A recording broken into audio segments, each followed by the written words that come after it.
இன்னைக்கு இந்த வெயிட்டை குறைக்கிறதுக்கு நீங்களே பார்த்துருப்பீங்க. நிறைய பேர் என்ன பண்ணாங்க தெரியுமா? இன்ஜெக்ஷன்ஸ் போட்டுட்டு இருக்காங்க. இன்ஜெக்ஷன் போட்டால் இந்த வெயிட் அவ்வளோ குறைச்சிட முடியுமா? யோசித்து பாருங்களா. இன்னும் கொஞ்சம் பேர் என்ன பண்ணுறாங்க தெரியுமா? இந்த வெயிட்டை குறைக்கிறதுக்கு டெய்லி கொஞ்சம் ப்ரோட்டீன் பவுடர் சாப்பிட்டுட்டு இருக்காங்க. வாழ்க்கை முழுவதும் ப்ரோட்டீன் பவுடர் சாப்பிட்டுட்டு வாழ முடியுமா? சொல்லுங்களேன். இன்னும் கொஞ்சம் பேர் ஜூஸ் குடிச்சிட்டு இருக்காங்க.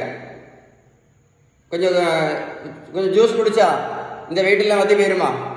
சொல்லுங்களேன். கொஞ்சம் வெந்தயம், கருவேப்பிலை, கரிஞ்சீரகம் இதெல்லாம் சாப்பிட்டா இந்த இந்த இந்த பெரிய வெயிட்டெல்லாம் அப்படி ஈஸியாக கரைஞ்சி போயிருமா? நீங்கள் மருத்துவத்தில் உள்ள எந்த புத்தகத்தை வேணாலும் எடுத்து படித்து பாருங்கள். மருத்துவத்தில் எந்த புத்தகத்தை வேணாலும் படித்து பாருங்கள். வெயிட்டை குறைக்கணும்னா அவங்க சொல்லக்கூடிய first treatment and the best treatment balance diet மட்டும்தான். அடுத்தது உடல் உழைப்பு, அடுத்தது நல்ல தூக்கம். அப்போ எது ரொம்ப முக்கியம்?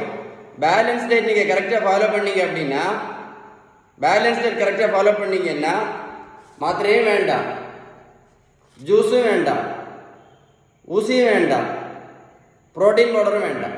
இந்த தம்பி பாருங்க, 70 கிலோ வெயிட் குறைச்சிருக்கோம். 140 70 கிலோ.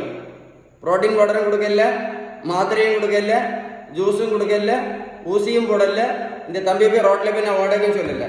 நான் கொடுத்தது எல்லாமே ஒன்லி பேலன்ஸ்டு டயட். உங்களுக்கு பேலன்ஸ்டு டயட்டை பற்றி ஏதாவது டீட்டெயில்ஸ் வேணும்னா கால் பண்ணி பேசுங்க.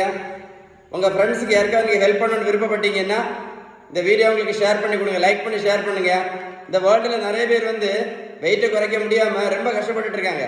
ஷேர் பண்ணிங்கன்னா அவங்களுக்கெல்லாம் யூஸ்ஃபுல்லாக இருக்கும். கண்டிப்பாக ஷேர் பண்ணுங்கள். ஓகேவா?